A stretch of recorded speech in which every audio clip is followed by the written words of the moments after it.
longo whaatutuila le whaafongafonga le tātou tunu le ala whaimai nei tai a fou. I le tō matauina o le tātou si tātou atunu. Le whiau o le tale lei, tau longo mai e le lana au auna. Ia wafo i le amatalia o tātou whiau mga aluenga le nei aso. Whaftai tele i lau sunga i le whawhengainga tā pena sauni. Ia mō le tātou sauni ngā lotu le nei tai au. Whaftai fo i mō le whiau o le tale lei. Ia o tō matau wai. Whanau o le atua. Ia o ia i le nei tai au sengi.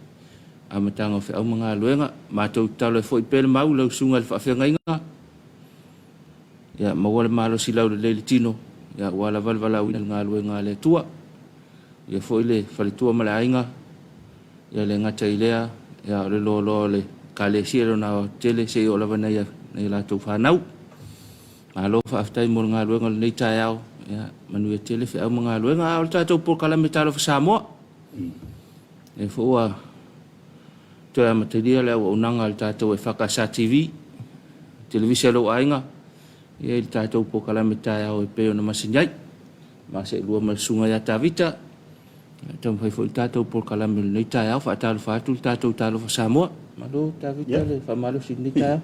Alo wale, so e fo manuia, malo fa malos, i le whengo fia fo le so onga le songa fuai.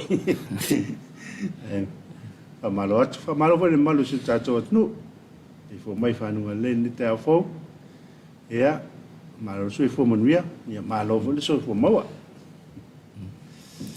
Talofa i tamau le kalesia, ma le alfa i mai, ma o la tofa le tua, e wha pe fo i lo le au whainga luenga tofia le tua, ma o la tofa le tua, i so se kalesia, i so se afio anga, Talofa atu, sa mo nei matunu e mau, i Talofa i whaululunga e kalesia ese, o le au whainga luenga tofia le tua i sunga i whaiwhi au, whawhiangainga, pa tele, to simta ngā luenga, ia i lato umo whaaleo ina, ma whaalangi ina o whioi o le tali lei, ia Talofa atu le tātou Talofa Samoa, ia po whia fwere vaipa no Samoa nei, matunu e maolo o whitai tunga iai, ia wale tomatau ina o seo tātou o tunu u le whiau ma le tali lei a le ri, Talofa atu le tātou Talofa Samoa, ma lo le ala. Ia, Talofa atu foi. Folo fatu le lau ul fontele. I lau whiongon te fono, lau sungon to ina. O i lea moro fatua. Ia, o le suti te fono, so liola moro fatua.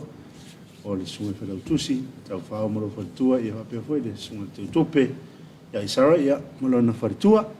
Talofa atu tātou po karame ni tai au. Talofa i le foi le lau tamare kalesia. Le whionga te fono, sunga to ina ia ngutime, ia malona wharatua, ia pele sunga le whalau tusi le sunga ia tupa, ia malona wharatua, ma lo, Talofa atu tātou pol karame, ile ni tai au.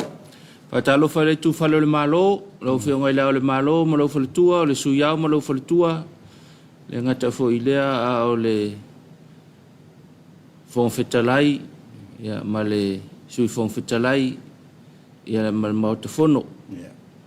Sui fai pule malu o le fono au fai tu la fono le malo Samoa, Talofa atu lau whionga te mai tai palemia, o le sui palemia, ia ma minista o le kapeneta, ia ma minista langolango, malo le alfa il nei tai au, Talofa i whaululunga mtanga aluenga, ale malo mtanga aluenga tuma oti, Talofa atu, ia manatu fo i o lewa wa mata na ala e tapena le nei aso, malo lava mo whiau, sa fita i tunga i le aso na nafi, ia manatu le tātou Talofa Samoa, ia Samoa se aso ngafua mana ia, aso ngafua lei, amatanga le vai aso.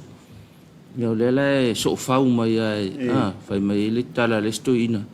Ia lela so so o mai ia manga ia mai mele so lua. Ia wa le boa so ngafua le sivanga le, tuto au tafu. Ia e whamalo atu. Ia whamalo hoi ina ia tātou mtanga luenga. Ia, e pe o nea langolango ina tātou pōkarame. Nea tātou paanga le e ila Uncle Johnny. Ia wha pere mtanga luenga o le sui fo marorina. Le vanga leo lo whalātou whatawa ina le suasu soritina. Talofa atu ni tai au, a malo foi. I le alfa i mai whanunga le lei. Ia, whawhitai mo le langolango ina o tātou pōkarame. Ia, Talofa, i mtanga luenga o le se fu maraloina tanga luenga leo tanga luenga fu imun tanga luenga le vai o le tise o e o lato fatinoina ia nga luenga le luas fu mal fai tu la ia warta tu ina o si o tato watano pamalo fu i le fatalo fatu i nei le pore la maton la ngaso so le lato ina skulati o esa fiala man nipo ato ia awal fatinoina o lato fia mo lato tiute Fatalo fatula i le ta ua ta vita le wasonga fua le si vaenga. Toa umai ta po inga i la sona nafi. Ia fatalo fatua i le motu i sae ma le itu langi la ia Hawaii, Amerika, o Alaska. Fasolo atu o le itu langi la fatalo fatu. Malo. Tono moso asin nga malo si. Malo longa fo o le aso to nai ma le aso sa. Ia le ngata ile alfa singa mo fa le nganga ia ile ngaluenga folfola le la foi ngaluenga afa pe le nga e alu le lotu ile ina na laki oi na e manguia le kingo le malolonga ko manguia le nganga te afa pe te ia alu le lotu o ia ile laki la oi ngal kasira me nga manguia oi le ngal malolonga le kingo Lona winga o kai ao ngai le sunga fua. Ya, o la wo fail kala ho ile ia kai ao ala sunga fua pe iva langa lesa kele le skau sami le il ko nga ila sa. Ai le o iva kau sami. La misi le si kamanga onga le le. Yo. Le lulu. O le lo. Yo wa ska ka so le ao. Fainga luenga maaru solo ia na fe au le la sunga fua tau le stona. Ai foi da sa ma so malo role ia ia nga ilo ia o te ia pe atale anu lu pe o le ato le ia nga luenga sa tau na fai ile vai aso o le aso le tato te si tato tapo in fai tele si ele vingo le fafta ile tu ia wai o tu nga luenga na vai aso o le fe au le tofi ne ta fa mai o le tangata malanga ile malo Ia fa tu sala apostolo po le ale fa ta ma fita e wi tu ilo na va ia e te no malolo mana ia wai le fa ya tu la utala le fa tu la utala e ma fo la utala no le mau le tu ina le ka le sia le fa le ia se ngor ngaka alu la so a ko fa alive ma le tangata no foi tono le ofisa ma tua polonga le mafau i me la fai e ma se ngo le la vai lu le pefe o lolo tangata le fai ngalo ngai fafo e la tua le fale mana vatu la tu nofo tala noa ia fa malu a or kamera le ko kongule ngi van mafau nga kakala fai ko moilo o te fa luaina o langolangoina le na tule o chau no e pule le tayo o le mele o le tinga ino tinu e ilo na a tinga ina le mafofa o so ia le moto mai si tu vai wa tu o so no ta to tu ia e me so fai la tu fale le mi so se la so na fai nei tamai no fai o le nga tu sa ale la val tino nga ki ar pai pa ko ko malo si me a ki ngar ma fo so ko le lo ko fa aula mai or tinga no ma fo wa tinga ma fo no fa la tinga ma lo le va vena ma tu ai ta ai vai sta to ta ma lo to sanga e le a vai foringa o tanga na fi ai le ya se tu fi tu no for tanga te ma tu fi tu no o le winga la utala tavit o le winga la utala le la wala le songa fua le nga misi loku le sa o ko fa fo inga le malo usala le wala le songa fua la fo pe le sekila e man ko le fo mai ma moi la sko nga ai ko moi la sa lua ai anga e alu la le loku ko e fita la sa fa to i fo ta o totua ina le fa pe fo yo mata le noa fa pe so kwa fi poko la oli la mna fa ko ngunga me ka ko oli ya nga ta o totua yo to tafa ya ole kasia le aso ka ke o le loko ta si pe ale aso fa me tala ta miti hoi tasi ale aso tātou o lotu la sa. Ia, awal pole le whape o umai asa na nafi. Ia mawala asa le la sau. Sao kama. Ia punga lo i kongol whalsa. On na kua ala ia le koe misi. Ang whai aku la ia le lope ke ala kai au whai lo wha amalo sking. Kai ala sunga fua. Ke ope ke ia lo kulunga ia lu e ka mo e a koe au ka whalwhale. Ia ai wha Talofa atu tātou Talofa Samoa. I le ala wha imai al tātou motui tutuila, mamanua. Ia wha pele i tūlangi le Amerika. Malo lava le ala wha imai nei tā fau wha Talofa i le. Nei o tātou ta mamatina mātua. Ia le ngata fo ilea ia o nei mātua pensione i lātou sa asaina nga suol tāiao talalei o mapuane i whi au mga luenga. Whaftai tele, malo le ala wha imai nei tā fo tono manuia au tau. I le whai ngofia fo i le ala mai ma le soifua matua ma le soifua wha aloa loa. Ia ai whaftai le li pia wha peoa. Mo os wha singa malo sil wha alongo. Ia uila soifua matua. Ia aolo o maua pea le soifua manuia ma le ola lei ola tului. Ia i le lofa mai o le tua whaftai wa fo ai fo nei aso. Ia soitele o soifua ma le ola. Ia le ngata fo i lea. Ia ua sopo mai fo tsawa linga mai poana po Talofa atu. Ia, Talofa atu foi malu si tātou tunu o eolo ta pena mai. Ia ngai mai whia au mga luenga. Ia whape foi nei whanau a onga. Ia i le watuleanga i le. Ia ngai mai a ana. Ngai mai tua masanga. Ia o mai lawa ia pia. Ia whape foi ngai mai le mai le atua le pata. Mai anoa ma. Si ia ngai mai foi ia pia. Ia mai lawa lo tātou saonga le mu. Ia tu sungai. Ia o lo lātou whafoina tātou tāware sungai a basi. O ave tāware laiti. Ia o ave lori. So stoi ngā au unanga. O lo e whafoina ina sa tāware. Ia tau tuanar saonga le mu. Fua lava le atu le tāwale i le tau le tātou tiai. Ia o le mane lava ni tae o le atu no lai surula ia ai o te wawai atu lava ia e le atu o whimarie ia le tau i Samoa nei pai tau sanga. Te langona e le kaunga koe maua ska awa le alu le ako lunga le awala. Nanga le ua kaunga kāle pengising.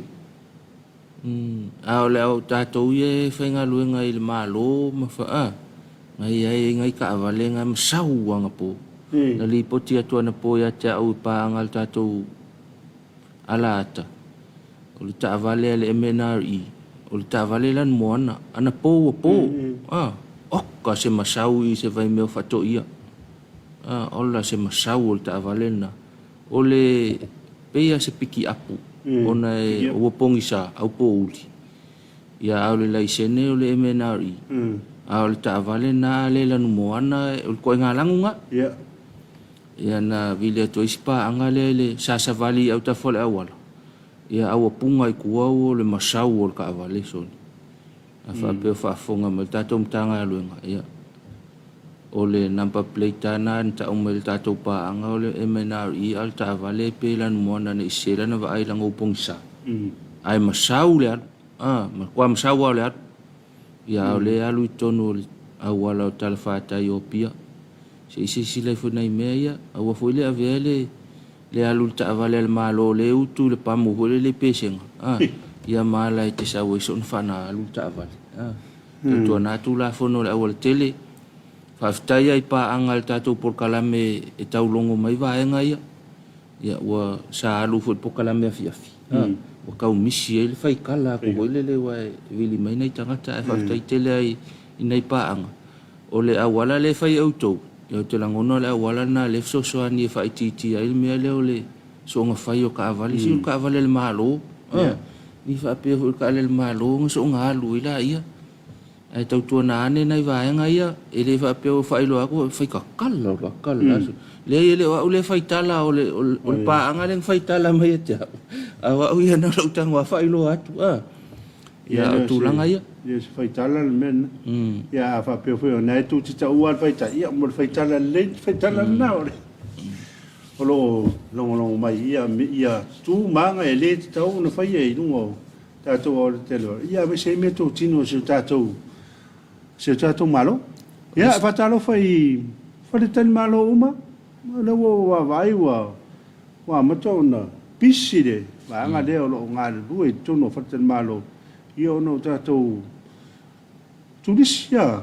Tātou whai malang me whawhau mai asesime siu tātou atun. Una me hui ewa. Nā ona ta tala o tātou pōra sole ia ai rale.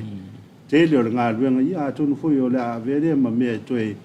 Whai ei le vaenga lea rentals. Ia tātou tā vale ia whao ngai ne tangata. Ia wale u tele lamani o tuwa vai u tele o na lea ia. Ia le fu amata fu yon toe. Ia no le silia ta mau ainga si o tātou watanu. Ia o tātou tangata tā whao mai. Mai atanu e mau. Ole si fiso ta imal ta vale le. O te lore taimi le na message mai el pa angale pe ta mal fe au pa angale. Ole taimi po le te ole valu. Le fia fi po.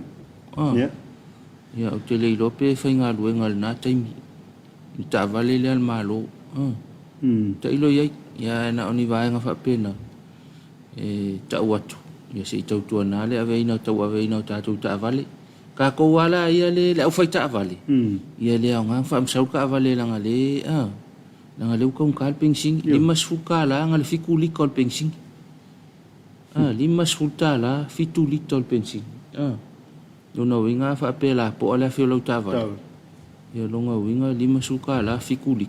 Lo ina na lo to la to al pambu e tu fale lo inga wa ko fo i me utu. Ya tu ala lona ya atonu fo se awala mana yang ai kia fo le me se mato mai tua mana yang ai kia fo le afa pe to fa o to fu o to mal ta vale fa lo le me vale ya ka ko wo lo ka vale le son fu yo u ko oi ya nga ole le solua ya ku lo ka vale ya o mai ka ko wo lo ka vale le solua u ko ya ya o le solulu ka ko wo ka vale la ka malale ya u ko oi nga sawa ku ngai ko manga va ko ya lu ko ya o foi le las fa le so tofi fa pe ya ka ku ka vale ka ko kamanga ya ko wo foi ai u ku for ka kanga u ko ku pe kasi u ku mai ka vale le so fua ya le umaro le ska vale fa so o lo les fa le ya ka ko bolo pas mare ko bolo pas ya se filta tu ta vale le fale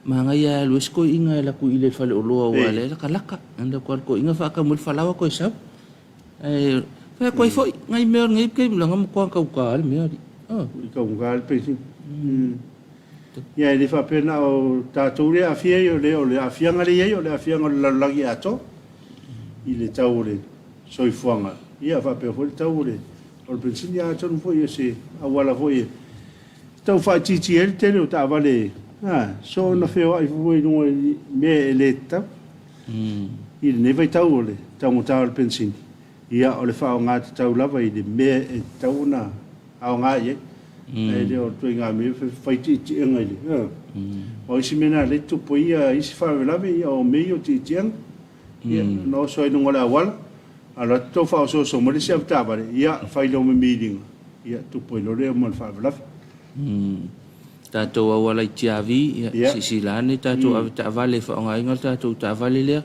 anga i mai fala lili masi umu masafata pe fa pe wi mai le tatou awala kolosi tiavi ya si tau tuana ane fa to alo ma fau ya ma fa foi le lo sa te langona wa le ka au po uli ka yo i lo po palasi se puao nga ya sisilane nei va nga ya sa nga le mule tau no mai fa pe leu te pena mai leu te marketi ya pe te pena fo ile va ai te nga i mai polu ya polu fo ya nga ya tu se vai ya se tau tuana ne leu ta po na wa le ato nei va nga fa pena ina ia sa nga le mula malanga leu no tala sa nga le mul malanga ki ka sa or ka mira ke mga awit ai le sa nga le mula lau ta lau malanga ia nga ko ulu leuka alu ilo kaimi eu pe te o fa sala o le LTA ya pol sala leo ona wa to ulu lau te lunga lau tele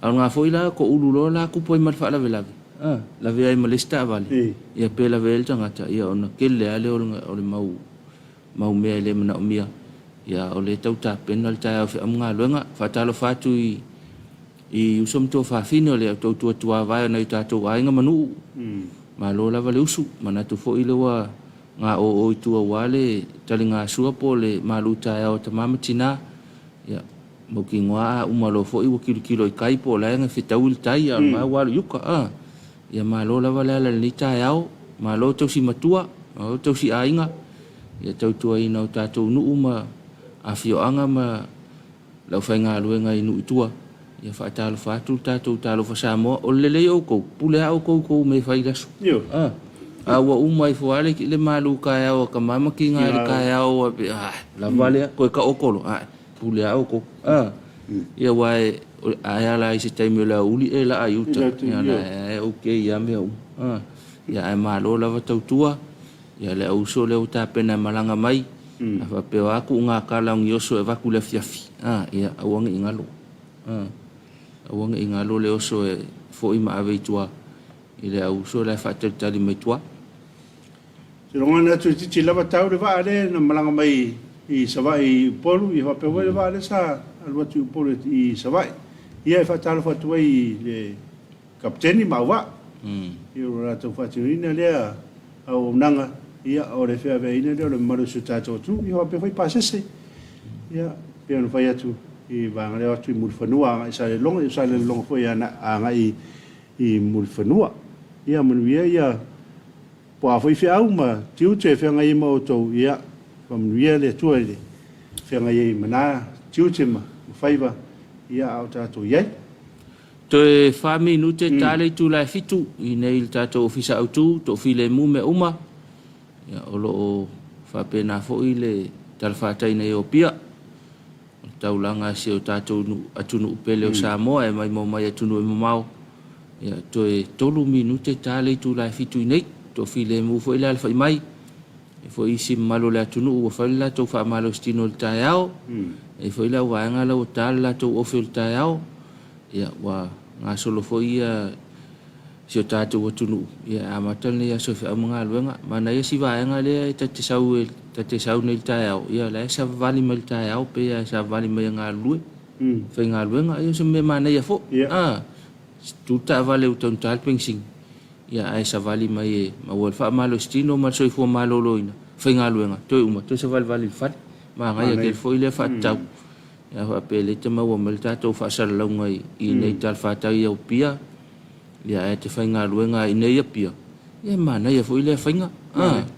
mana ia foi le fainga pe le te tau le te whaalongo mai ma por kalamel ni tae pa kankango ke whakaika inga whakaika i la sa vali mai le tae te alala i talwhata i o pia mane o tele ni atu fainga pe fai e ia o te longa fai ia le lo sa vali mai lo whainga luang ia mana ia foi na ia mo le whainga luanga i nai ia atu fa fonga la tu nei fatai vo ie ie e te sumalta au ia fai lilo fa malunga ia fa to ai amatai ia na o veni da fia e tu sa va di to ai po te le na fa marsti ta fa tai o pia le tan no atu ai te va pe sa va di mai tu ke doli tavit usale fa ia kurka kalangoanga al melo sa va fa pe ia malu le tulu le ai masesi o la walila o savali le ai masesi o la walila o savali me se karuenga se kai o vai le saur kala o le masaua ai mana foi fa mana to ta vita ni taio e ke wa fa fonga mai fa pesul pe ia le anga ulu la walila e va fenga savali ko le ngofo ali ali ka ia pia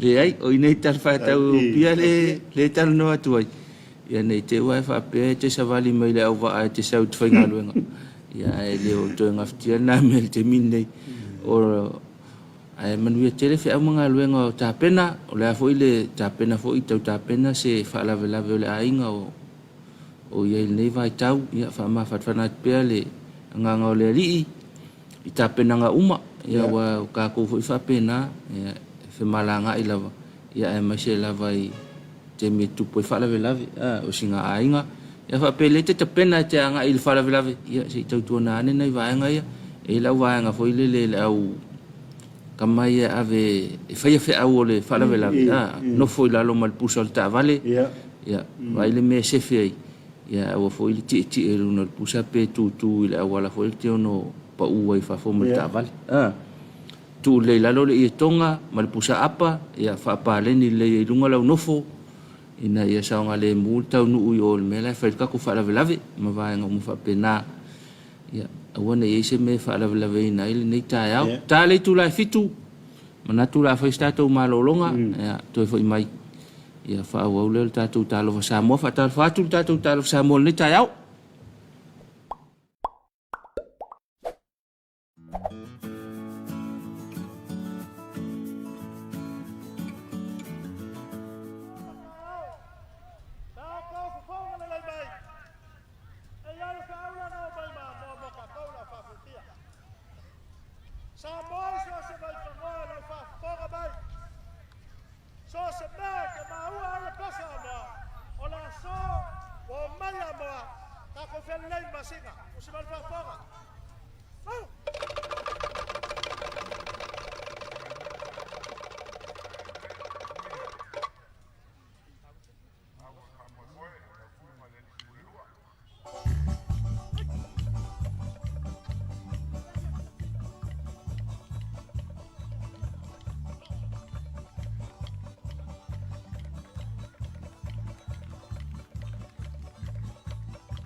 Mama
Samoa, Talofa matai.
Tino mawala ka wala kumakso mawala nga si spring papay yo sabay on the train and run smart for la lot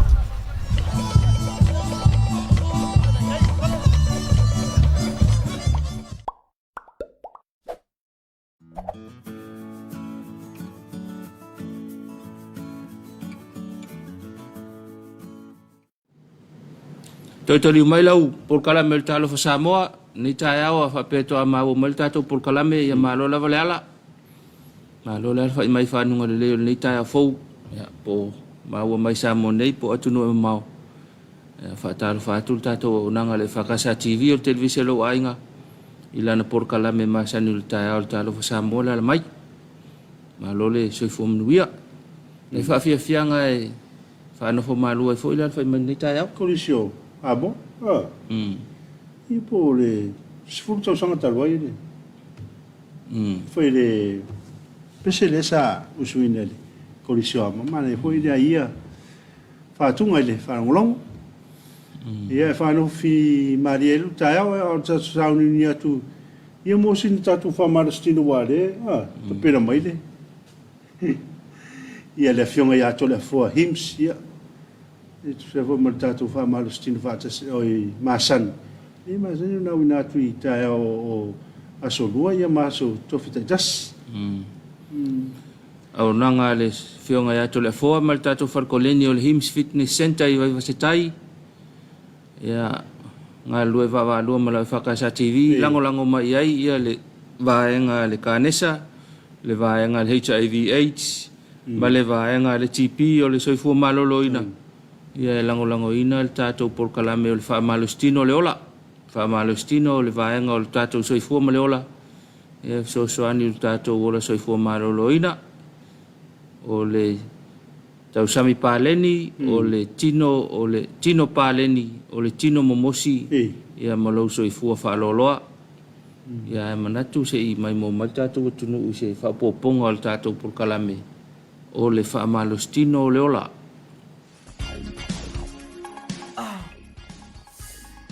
Uso, you alright? Is there something happened? You wanna talk about it? Yes, if it's alright with you. What happened? I think I'm sick. I'm not feeling well. You want to go see a doctor or nurse? I think so.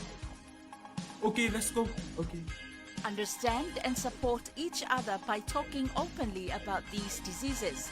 Nothing is impossible if we give each other support to talk about it. Getting your test done and allow appropriate treatment if you are positive.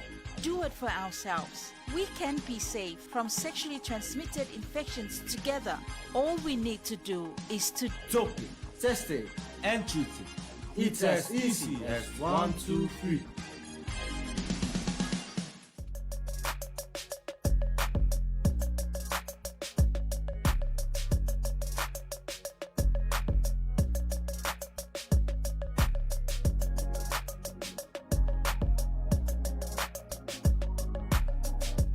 Exercise is life. Famarstino oleola.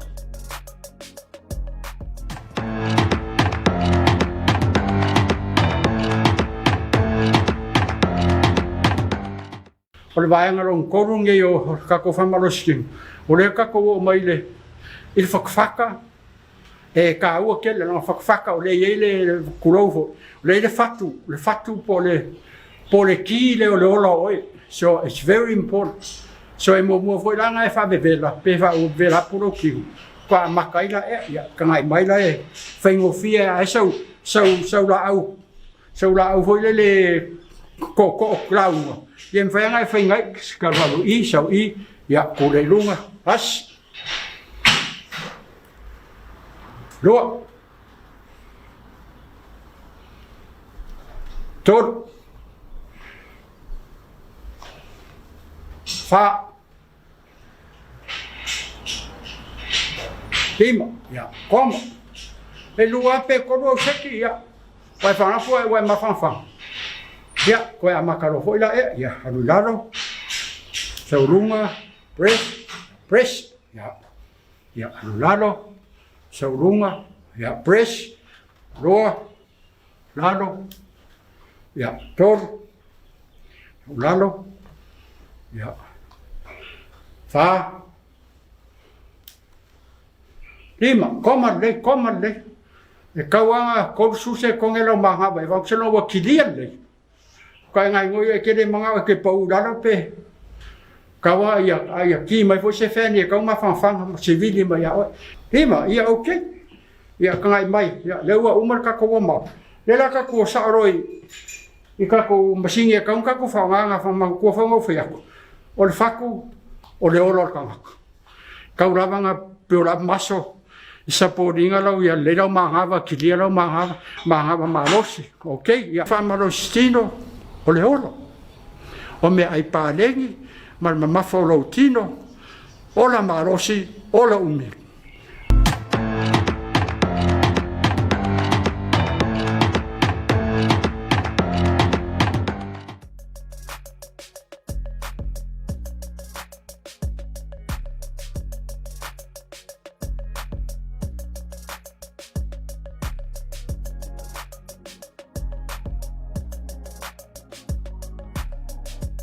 Exercise is life. Famarstino oleola.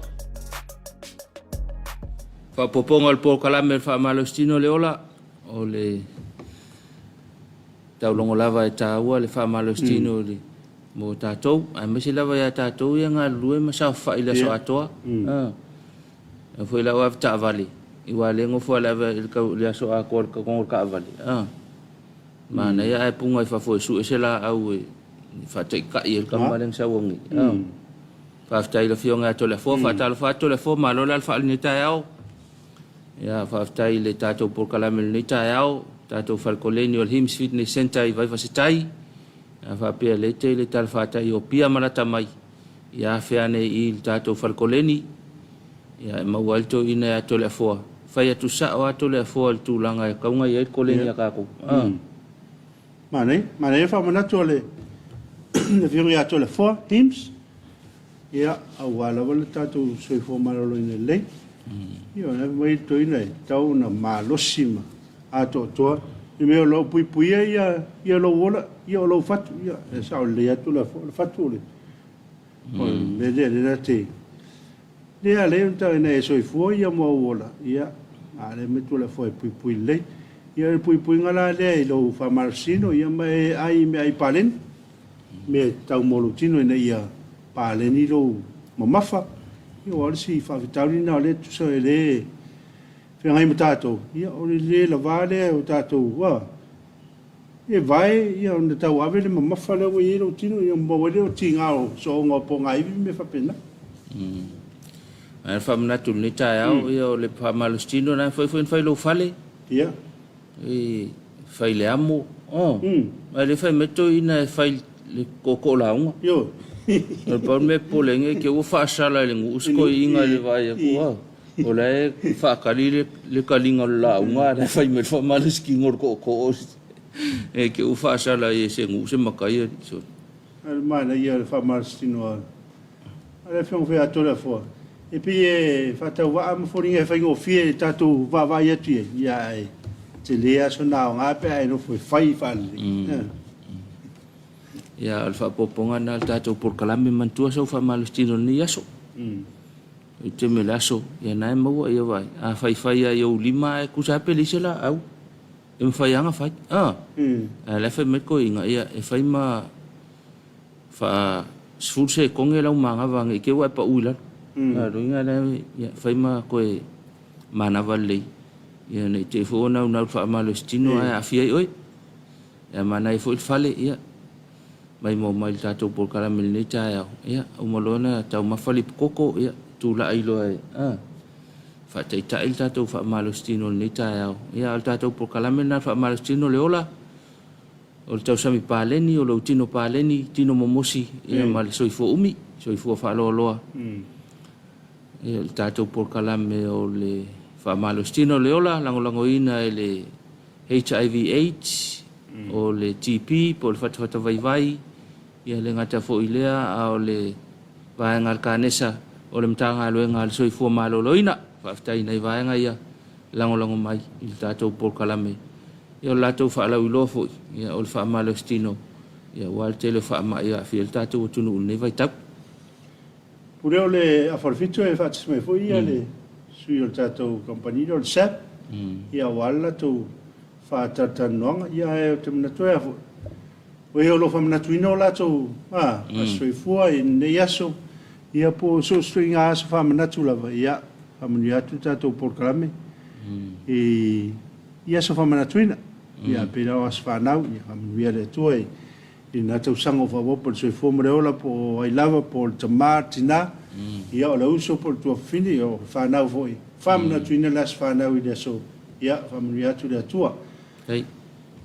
Ole pea al pona famna toila soifu al sunga ile fa fenga ia vilia inusila o talang talanga awano alita ya o fa talofa toila sunga ile fa fenga mal faltua fa manu yanga lo soifu al po malolawa fa taile li ya mo pele soifo manuia mal soifo tulu ya ulia mai foi la son soifo mai ai fa manuanga ya tulu ipelo malosi tino mafau malanga me alo fa ese ya wale nga le tua mo lo fia ya fa malosi na lo tino ya to anga koleni mo le soifo maloloina ya manu tele lo soifo no sunga ile fa fenga lo fa anga mal tato Talofa Samoa ia fa mai senga foi ia lo mo e dau pungsa o ftia dau pungsa no le mlanga mari mo le ocho le vala pa ia le tua ia fa ma fa le tua ia pe ona ia ile fa tua ia penesa ia male ainga ia ona le vala pa ia le tua ile sunga to ina pensione malo lo man malo sunga ia poposua ia o le taro lava le tatou programi ia faamafanaina i le atua ia le ase tasi e failoto e pule faitotasi ia le atua ia tatou talose ia tafimala le faiga malaga le tatou tamā le gata foi lea ua saunoa i le valau o le atua ia faamaise foi le atua i le kalesia i Sydney e fakasā e Australia ia le gata foi lea o le kalesia e fakasā i Nofoali no fali a fe mai vala o le tua nei vai tau ya fa ma fan fo ile kalesia ya mai ai lona o tele se yo lava nei tanga talotu yo no le vala o pa ia nei vai tau ta to lo te pea Wa o le oti o le whaitoa le o le whaavau ma le malo le li. Ia o lo taurangi mai e lau whainga ruenga. Ia e lo whangia le li ta penanga. Maua le lau. Ia awa ia fuafuanga o pe o na fuafuai. Ia o te longa la whaisi malolonga. A to tari mo tato programe ia. Whaatisimile o le. Sui al tato company o le sep. Ia e tu sai man whaatata noanga.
Alo, afkai mang lewa ya tamakana mo sori man mutua.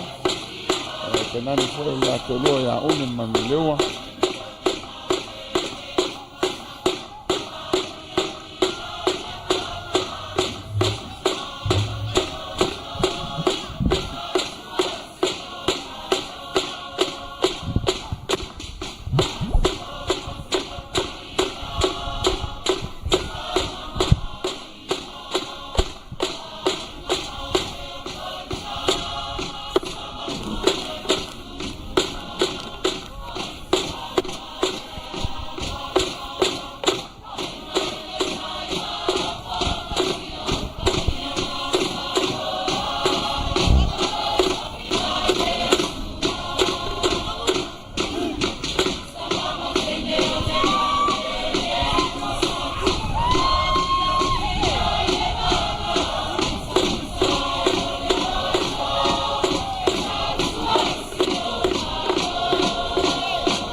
Adi. Hai.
Ya, le tu tari mar tatou proklame o Talofa Samoa, ia.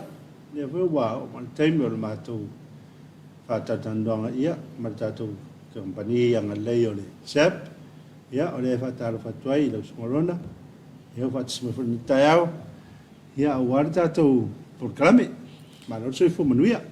Talofa lava fo i lau sunga korseta i o lo tu mail foi, ia ai mai se lua va se lua ma se o sua a ia loa tu o tu foi ia loa po kalame pena amataina ile ne yaso ia vi ia lava le anga le male alo fole ali o tatu to ia ulia mai ne yaso fa malo fa talo fa o matoi pa anga tatu wala ata e me se foi tatu company ne tai au e foi o me tatu po kalame ia fa talo fa malo ti te uto o po kalama masani lava ne tatu company e me se foi tatu wala ata e tu ina atu i leva yaso me leva yaso tatu fa la ulo po vaenga foi wo o nanga tatu company fa malo to ya mama Nino o papa e mama Queenie in nei au ai me se prayer warriors umalava tatu company ai me se se tome te pula finga to alia to flau fiti lengwai i au mo Masiola no faalo i nei tai au i au fingal wenga o masia palenga tele au fingal wenga malo sil EFKS TV i nei tai au i wala usuma i WhatsApp nanga tatu po kalame tu ina tulunga tatu wala ata i ai me se foi fala ulo tatu company o lo tu ina lunga tatu wala ata i le poma ma le aso fo i tatu po kalame o lo sponsor ina pe va luai fo tatu company ma tatu ala ata tu ina atu e talfia ngai mo a inga atu ai le ngatele o tatu fa na ia fiafi ma la va te una ia o le ava yaso ia pe o le tapina tatu ile na tu ina o le sai fa pitoa ia ma tu tama ia atun fo yo le fo wa so le mai tai arona ia ma tatu company ia mo ni fa la wi do vo ia wane yes fapto of taila mala no corseta ia peona tuna tatu po kalame wa iva yaso foi tuna yatu ia te loina foi na fama mlama tili le sunga yasin manai la finga yasin manai ele taimina sawa foi fa mai na tatu po kalame va yaso tuna yatu le tele ma malasi tatu oloa o lo fa aluina wal famna tuino o tama nei foi tau sanga ele ngatelia o le toita liu mai foi o tatu inga mai atunu mamao le wa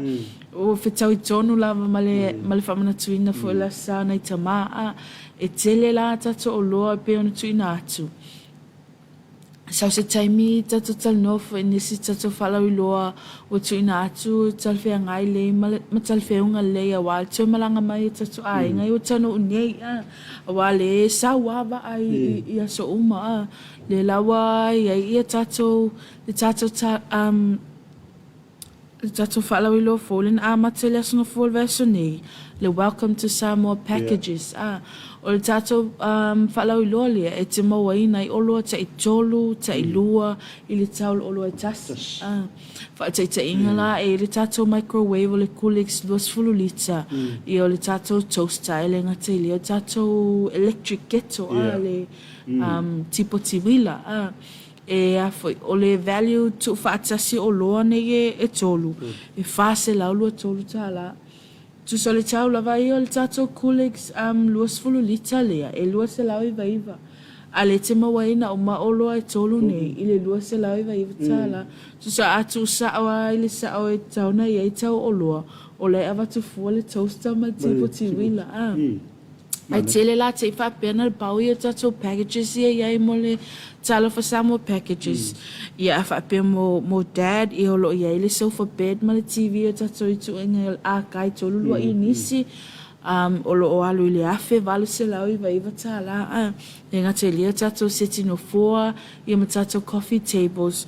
Olo whatau wina le na o le afe tolu se lau valu sifu tāla. Tele tātou vaenga e o fo I tātou moenga a wale talina o tātou mālolo I ei nei. I lo e tātou moenga o le tuaenga le double pocket bed. Whaatau sima tātou alunga.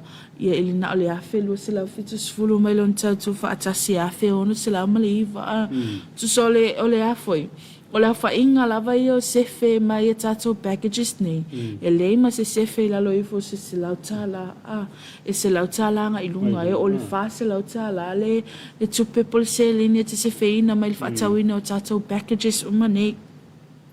A whapea fo I la wa e nei tangata na tana noa ai mai atunu mamau o le saufia mai fo I malanga nei tausanga. Ona o mantua wa levan tutongi pasi so isi vaenga. Tu sala to I fully booked until le fai unga fo I o le nei tausanga le amatanga tausanga fo. Ala toa mau me la toa vanoa. Ai o loo mawhai ona maua ma whaatauina tātou o loa o mani o loo whaalu tātou whalau loa online. Pe a whape te I o fia whai mea alofa mai nisi mo te maa ona wale au wai mai fo I peo mau me seva no I lunga o waa. Ia o lo avanoa o matatou packages nei whai me lo whaataunga I lunga Samoa Markets o le tātou website a tātou company le www.sap.ws ai le ngata I leo tātou Facebook page le Sap Apia Samoa. Ia ai mo I tātou I nei o lo Wheng tau na malanga mai apia o lo au mau inu I tua whatita inga po whalatai. Le whatul ma mau te le mul whawhengu fia ina. O lo awa noa tātou mau app. O le mau app. So I whengu fia. Pea se app fo ina le tono lo telefoni pe le whai ta alonga. E te ala install mai tātou mau app ma le Play Store mo e le o sila fia ina le tūlanga.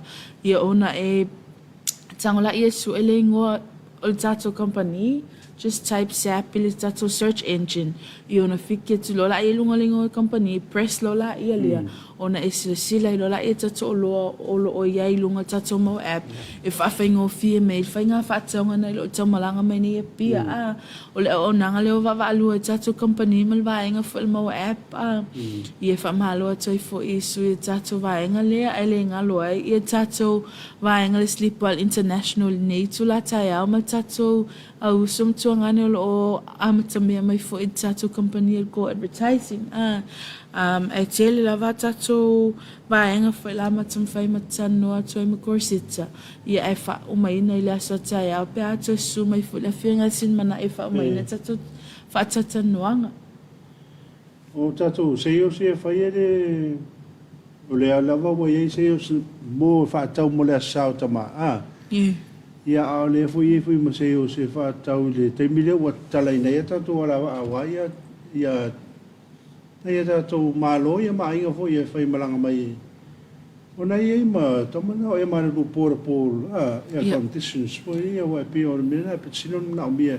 A misi lavo tātou wainga ia malanga mai atu nua mawe. Mai atu nua ia ia le tau leo le tau maru. Ia, sa o le sau noanga korseta pe wa e tanua me ni tai au. Tele I o tātou vaenga fo I o aircons fo I o lo o pao nei taiminga mo le tātou vaenga le Coolix.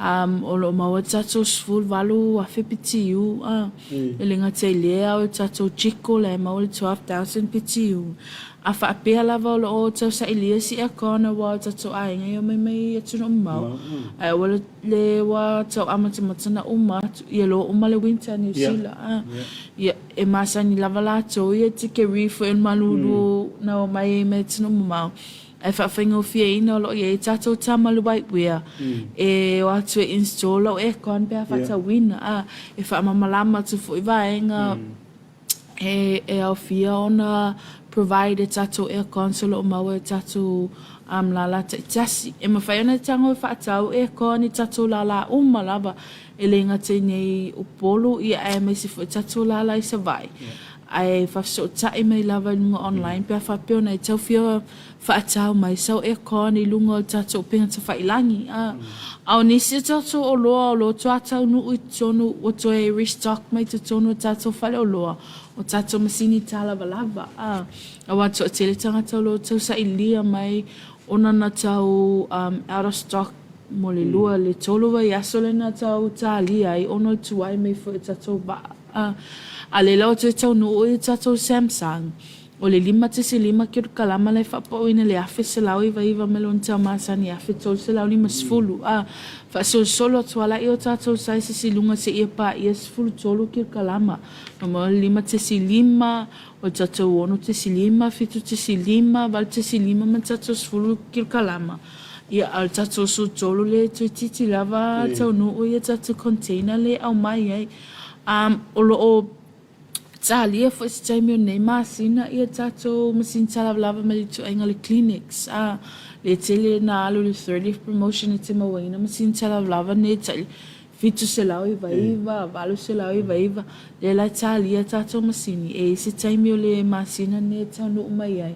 i ono fala i loa te foi la i lunga tatou Facebook page o loa tau no mai tatou o loa ne o mea na e whamanatu atu ai lava e tāua lava mo o loa lava i o loo maua tatou company po o loa lani ai alu atu siaki ai leo maua a le ato e tau nuu mai e mana mia lava lo like my follow tatou Facebook page e update atu lava tatou online team i vaenga o mane ai le ngata ilia e alu whawai taimi a tatou competition fo ina e lunga Facebook e whailoa atu i fo i mama o fuai fo ia tu enga sele ni o ai tele na faalo tatou TikTok competition o ale sina trend loa e me tono la langi nei fo i vai taimi ai me se o tatou tanga fesili tu so o nei o nanga o ma lava e tu ina atu e maua fuai ia sele ni e te wai tele no fu ma o so se la utala i se aso pe fa pe no fu la me fai pa ole offer tatou free cash nei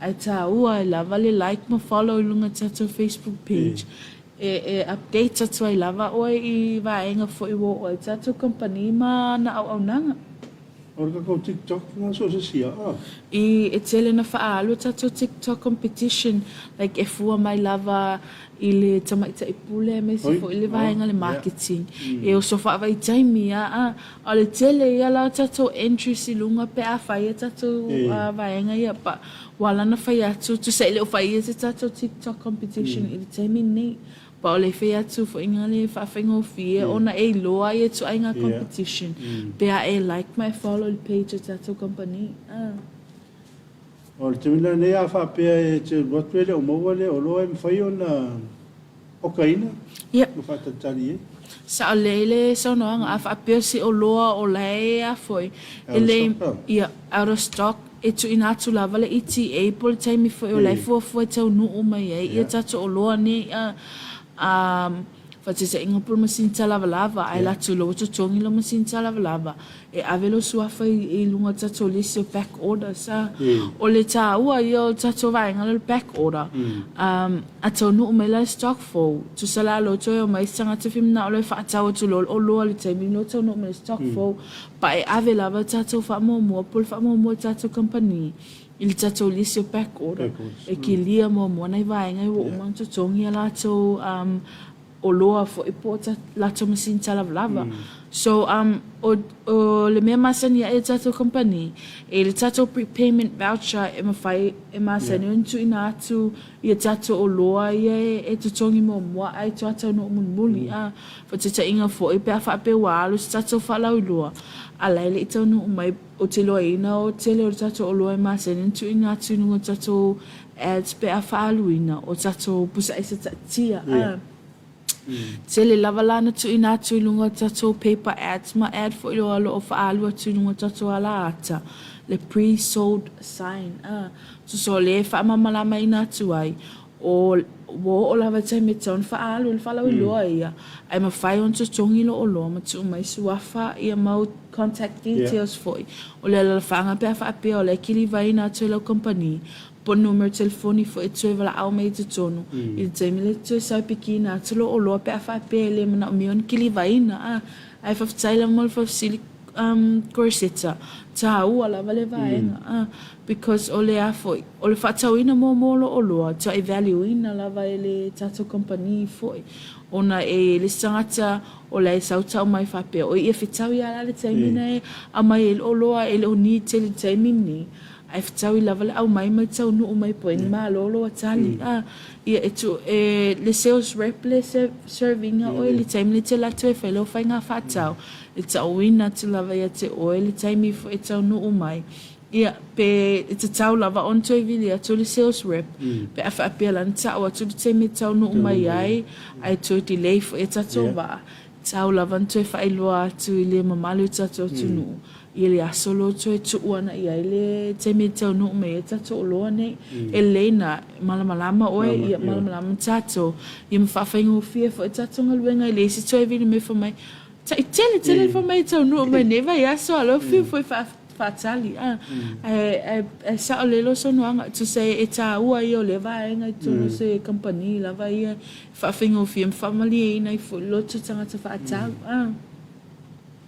Nhớ mà đấy, nhớ. Khi bằng đá với ấy xí vài ngồi lịch ta phải ta nó cũng chỉ vài ngồi lo phải nó phải lâu đó. Ja, faftai lava mo lava no korseta.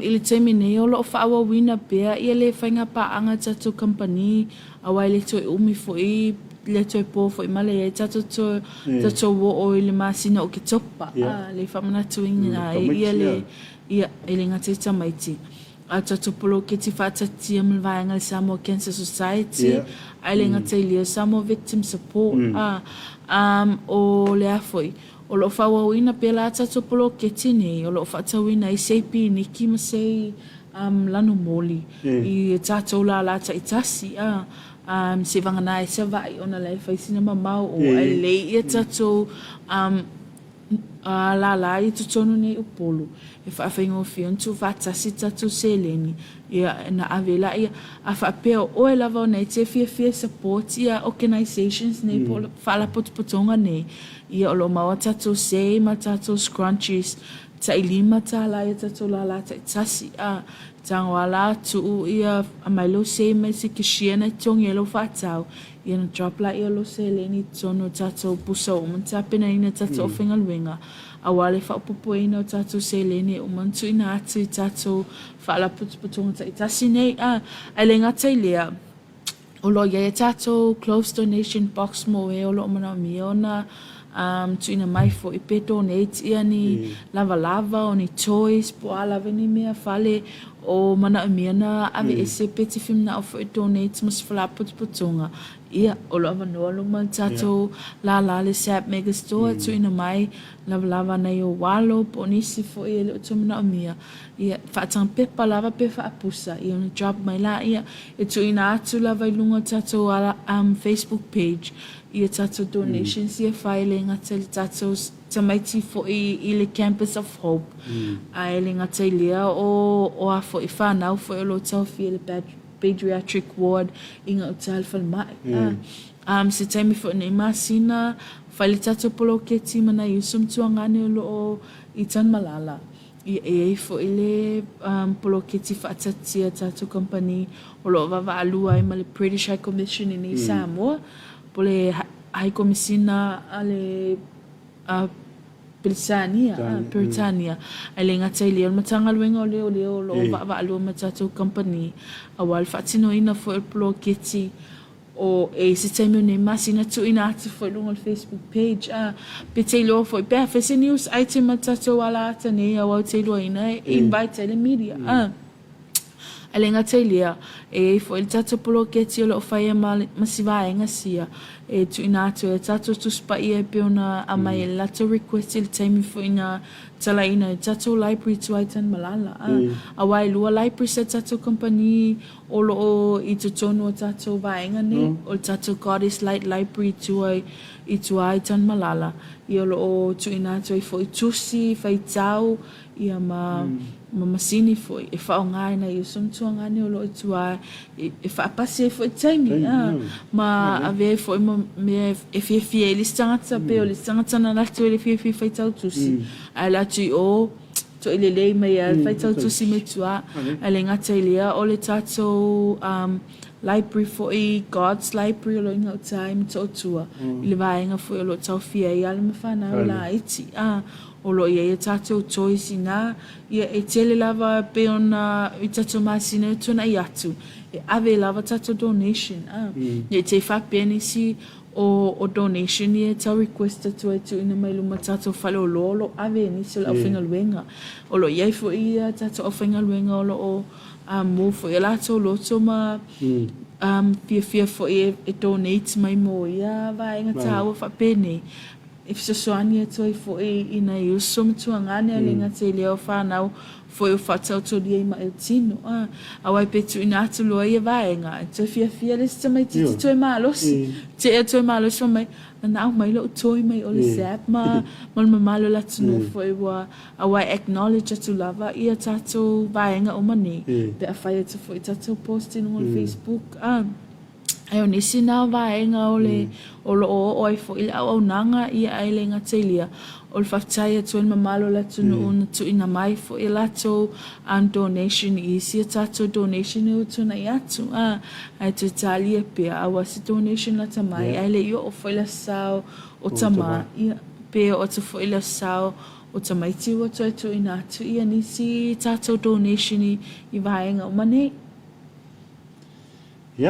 Nalau fa fongang Samoa sai voi mal fa tata nonga matatu fa le loa nga lei o le sep ia mo fa la wi lo foi o le ngata ile sao tama ia me fui vai tau ele talaina o tato wala va o tato poras ia war fa malanga mai re ngata tato malo ia fa pe foi ia nei o tato wai malanga mai ia wala va de asia si vai si o tato tunu ia e molina nga fa tele le tato fa lo sep ile pulenga ia mo le nga fa tele le sunga ya ronda ia le fa no ina mo fo lon time ia mo tato fa tata no nga ni tayau atu ne te mo si maftanga le ia men sui fa la wi lo ile so tayau il te mi la foi nei fa pe nei mo le nga fa tele le ngolanga tato po kala metal Samoa ango Johnny fa pele tanga duanga so fo maraloina i le vai ngolo fata waina de so so tina